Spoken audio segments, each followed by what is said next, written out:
Next topic पर चलते हैं, जो कि अपने इस चैप्टर का लास्ट टॉपिक है। ओके, जो अपना नेक्स्ट टॉपिक है, लास्ट टॉपिक जो है वो है torque on dipole in a uniform electric field, in a uniform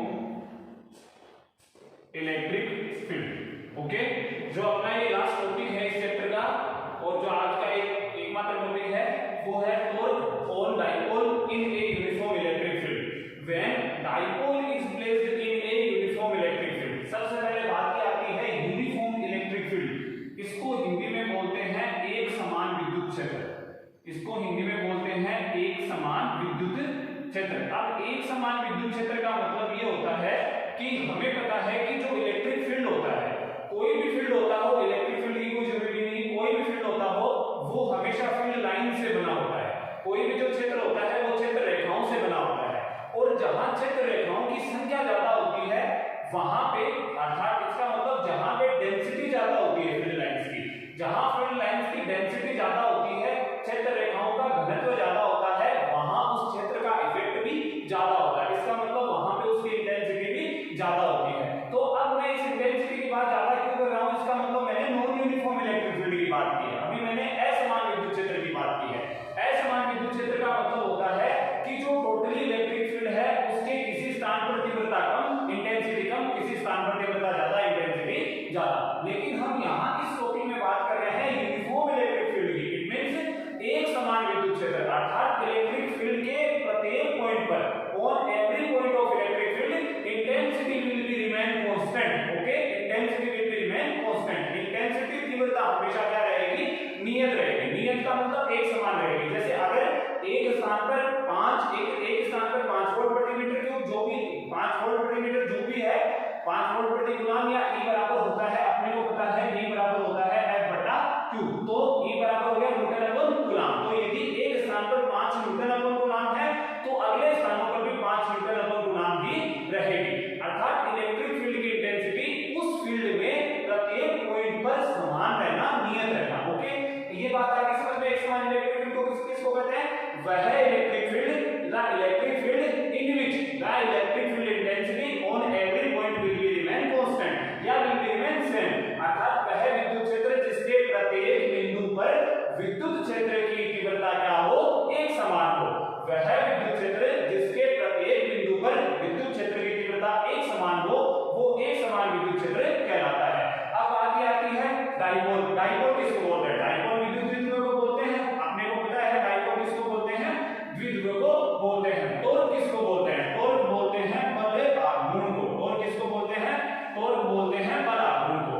अर्थात टॉर्क का मतलब होता है बल आघूर्ण। किसका आघूर्ण, फोर्स का। किसका, फोर्स का मूवमेंट। किसका मूवमेंट, फोर्स का मूवमेंट। मूवमेंट में आपको पहले बता चुका हूं, आघूर्ण का मतलब होता है जिस भी फिजिकल क्वांटिटी का हमें, जिस भी भौतिक राशि का हमें आघूर्ण लेना पड़ता है, उसको परपेंडिकुलर डिस्टेंस से क्या कर देते हैं, मल्टीप्लाई कर देते हैं, गुणा कर देते हैं लंबवत दूरी से। ओके, इसका मैं सबसे पहले डायग्राम बनाता हूं। मान लीजिए कि हमारे पास एक यूनिफॉर्म इलेक्ट्रिक फील्ड है जिसका जो डायग्राम है वो कुछ इस प्रकार से है। ये अपना एक यूनिफॉर्म इलेक्ट्रिक फील्ड है। ओके, ये इलेक्ट्रिक फील्ड की डायरेक्शन है जिसको हमने दे दिया E इलेक्ट्रिक फील्ड दे दिया।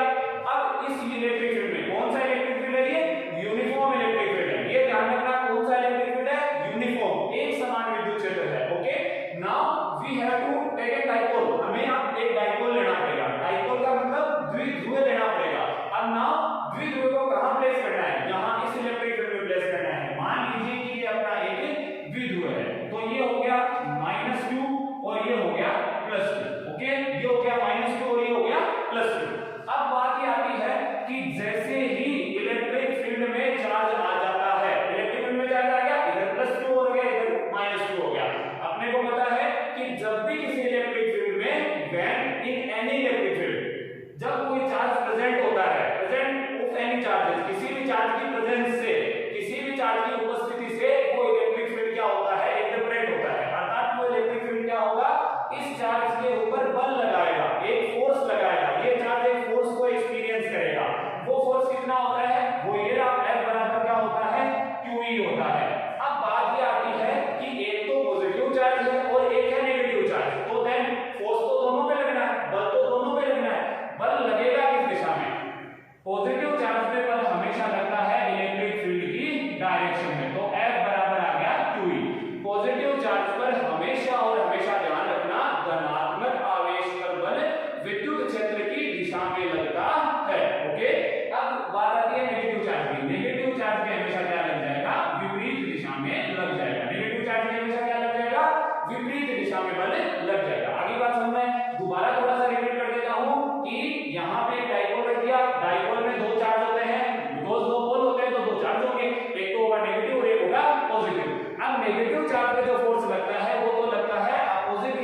direction of electric field, but the force acting on the positive charge will be in the direction of the electric field. हमेशा क्या होगा, इलेक्ट्रिक फील्ड की डायरेक्शन में ही होगा. ओके, अब नाउ अपने को क्या निकालना है, अपने को तो टॉर्क निकालना है, बिकॉज अब हम बात करेंगे कि रिजल्टेंट फोर्स क्या होगा, resultant force on dipole, resultant force on dipole, dipole पर परिणामी बल. ये रिजल्टेंट फोर्स का मतलब होता है परिणामी, टोटल कितना लगा है, total resultant force on dipole, द्विध्रुव पर लगने वाला परिणामी बल. द्विध्रुव पर कितना बल लग रहा है, एक तो बल लग रहा है बराबर -q और एक बल लग रहा है बराबर +qe.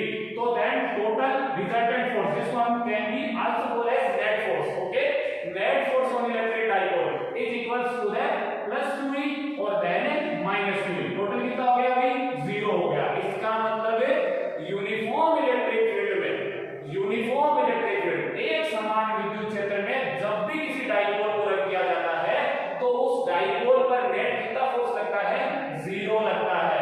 इट मींस उसमें कोई भी ट्रांसलेटरी मोशन, स्थानांतरणीय गति नहीं होती है. दोबारा से समझ लेना, जब भी कोई डाइपोल इलेक्ट्रिक फील्ड में रखा जाता है, यूनिफॉर्म इलेक्ट्रिक फील्ड में, तो उस पर कोई भी बल, कोई भी परिणामी बल कार्य नहीं करता है, अर्थात उसमें कोई भी स्थानांतरीय ट्रांसलेटरी मोशन नहीं होती है. ओके, तो इसका मतलब इसमें कोई भी ट्रांसलेटरी मोशन नहीं होगी. अब जब ट्रांसलेटरी मोशन नहीं होगी तो जरूरी थोड़ी है ये लेगा नहीं. अपने को क्या निकालना है, टॉर्क निकालना है. और टॉर्क कौन सी, टॉर्क जो होता है बलागुण जो होता है कौन सी मोशन कराता है, टॉर्क हमेशा कराता है रोटेशनल मोशन. कौन सी मोशन कराता है, रोटेशनल मोशन कराता है. और कौन सी मोशन कराता है, घूर्णन गति, रोटेशनल मोशन कराता है. ओके, अब ये रोटेशनल मोशन क्या होती है, रोटेशनल का मोशन, इसका मतलब डाइपोल क्या करेगा, रोटेट करेगा. डाइपोल रोटेट का मतलब इस प्रकार से डाइपोल घूमेगा, स्थानांतरीय गति नहीं करेगा, ट्रांसलेटरी मोशन नहीं करेगा. मोशन भी कई प्रकार के टाइप्स हम पढ़ चुके हैं 11th में.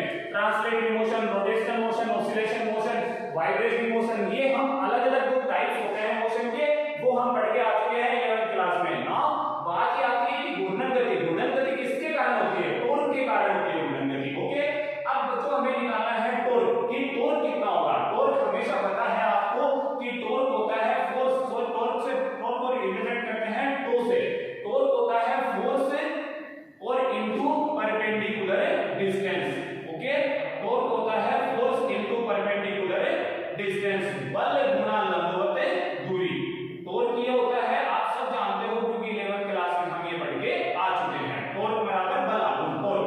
ओके, टॉर्क बराबर होता है फोर्स इनटू परपेंडिकुलर डिस्टेंस.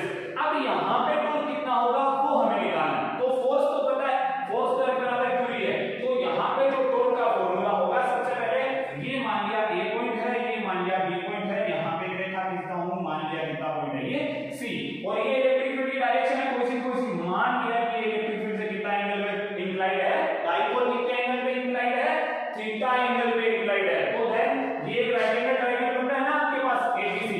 गौर करना ABC के कि ABC is an right angle triangle. ये एक समकोण त्रिभुज का निर्माण यहाँ पे हो रहा है, और समकोण त्रिभुज का निर्माण हो रहा है, और जो हमें निकालना क्या है, BC, because BC is the perpendicular distance between the both of charges of the dipole.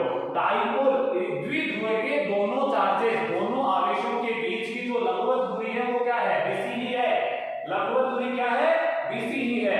दोबारा से समझना, BC is the perpendicular distance between the both of the charges of the dipole. द्विध्रुव के दोनों आवेशों के बीच की लंबवत दूरी क्या है यहाँ पे, BC. और BC किसके सामने की भुजा है, थीटा के, और थीटा के सामने की भुजा हमेशा क्या होती है, परपेंडिकुलर होती है, लंब होती है. ये आपको पता है, परपेंडिकुलर होती है हमेशा थीटा के सामने वाली भुजा. Then we get the ratio of a, we get a ratio of sin. Okay, so then we have formula sin theta. Sin theta is equals to the perpendicular upon a लाल बट्टा कक्का. कल बताया था मैंने आपको, लाल बट्टा कक्का. कल वाले वीडियो में भी मैं ये बता चुका हूं आपको, मतलब लंब बट्टा करंट, मतलब परपेंडिकुलर अपॉन हाइपोटेन्यूज. ये चाहिए हमें. परपेंडिकुलर अपना BC हो गया, हाइपोटेन्यूज अपना क्या हो गया, AB. यहाँ पे AB है क्या, AB है डाइपोल. तो AB की लेंथ कितनी होगी, डाइपोल की लेंथ कितनी लेते हैं, हमें 2a लेते हैं. ये हम दो वीडियो से करते हुए आ रहे हैं. डाइपोल की लेंथ कितनी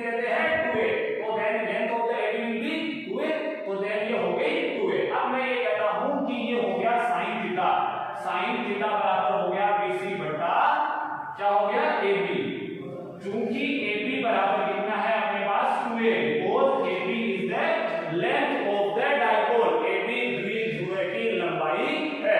ओके, तो देन यहां से BC कितना आ गया, यहां से BC आ गया 2a sin थीटा। इसको अपने को यहां से पिक करना है और एक फॉर्मूले में इसको पुट करना है। पहले हम फॉर्मूला को लिखेंगे, अभी तक हमने वो फॉर्मूला लिखा नहीं है बोर्ड पे, मैं ध्यान देना।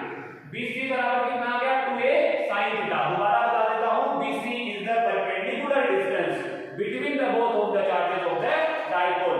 द्विध्रुव के दोनों आवेशों के बीच की लंबवत दूरी कौन है, BC है भी। ओके, तो then now we have to write then the formula of the torque acting on this dipole which is situated in a uniform electric field. Uniform electric field का मतलब एक समान विद्युत क्षेत्र। देखो बहुत सिंपल सा टॉपिक है, आराम से पढ़ना है इसको। लास्ट टॉपिक है इस चैप्टर का और बहुत नोट्स इसके साथ बनाते जा रहे हैं। वैसे इसमें हालांकि थ्योरेटिकल कोई चीज है नहीं, सारी चीज जो होगी वो न्यूमेरिकली होगी और वो बोर्ड पे लिखता जा रहा हूं। फिर भी आपको कुछ अगर कंफ्यूजन लगे तो बुक में से जरूर देखना इसको। ओके, तो then formula of the torque, formula of बल आघूर्ण, बल आघूर्ण का सूत्र टॉर्क बराबर क्या होगा, force on either of A charge, force on either of charge and perpendicular distance, perpendicular distance. आगे बात perpendicular distance, force of either of, force on either of charge. Either of charge का मतलब दोनों में से किसी भी एक चार्ज पर बल। ध्यान से देखना, दोनों की क्वांटिटी बराबर है, दोनों का मैग्नीट्यूड बराबर है, इधर भी QE है और इधर भी QE है। प्लस माइनस का फर्क आप जानते हो यहां पे क्यों लगा है, क्यों, क्योंकि ये प्लस पॉजिटिव चार्ज पे कार्यरत है और ये नेगेटिव चार्ज पे कार्यरत है। तो then plus QE because positive charge and minus QE because of negative charge. Okay, but यहां force on either of charge and perpendicular distance अर्थात किसी एक आवेश पर बल, किसी एक आवेश पर बल गुणा लंबवत दूरी। और लंबवत दूरी मैं आपको बता चुका हूं किससे प्रदर्शित करेंगे, BC से। किससे लेंगे इसको, BC से। एंड फॉर्मूला ऑफ BC ये रहा, BC बराबर 2a sin थीटा है अपने पास, क्योंकि हम इसको पहले से फाइंड आउट कर चुके हैं। तो now we have to put the value of BC in this formula and also have to put that formula force on either of charge. F बराबर क्या है, QE, because magnitude are same of both of forces. Okay, now तो बराबर यहां ले रहा हूं इसको, थोड़ा सा और देखना भाई। तो बराबर force on either of charge कितना है, F बराबर कितना है QE एंड BC बराबर कितना है 2a sin theta, 2a sin theta. Okay, 2a sin theta. अब देखना तो बराबर QE को साइड में रख रहा हूं, इसको लिख रहा हूं 2aq and sin theta, 2aq। याद आ रहा है कुछ अगर पीछे वाला वीडियो ध्यान से देखा है तो 2aq का मतलब क्या होता है, 2aq बराबर होता है P इन डाइपोल मूवमेंट, द्विध्रुव आघूर्ण, डाइपोल मूवमेंट, द्विध्रुव आघूर्ण। P बराबर क्या होता है 2aq, डाइपोल मूवमेंट होता है बच्चों। डाइपोल मूवमेंट का मतलब है charge, magnitude of the one of charges and multiply किससे करेंगे, length of the dipole, dipole की लेंथ, द्विध्रुव की लंबाई गुणा किसी भी एक चार्ज का, किसी भी एक आवेश का मान। ओके, अब इसको हम रख देंगे P बराबर 2aq। तो जब P बराबर इसको 2aq रखेंगे तो 2 बराबर हमारे पास क्या आ जाएगा, 2 बराबर हमारे पास आ जाएगा EP sin थीटा। ओके, तो बराबर हमारे पास आ जाएगा EP sin थीटा। अब ये तो केवल मैग्नीट्यूड की फॉर्म में आया है, परिमाण की फॉर्म में आया है, परिमाण के रूप में आया है। But tau is a vector quantity, बल आघूर्ण तो एक सदिश राशि होती है।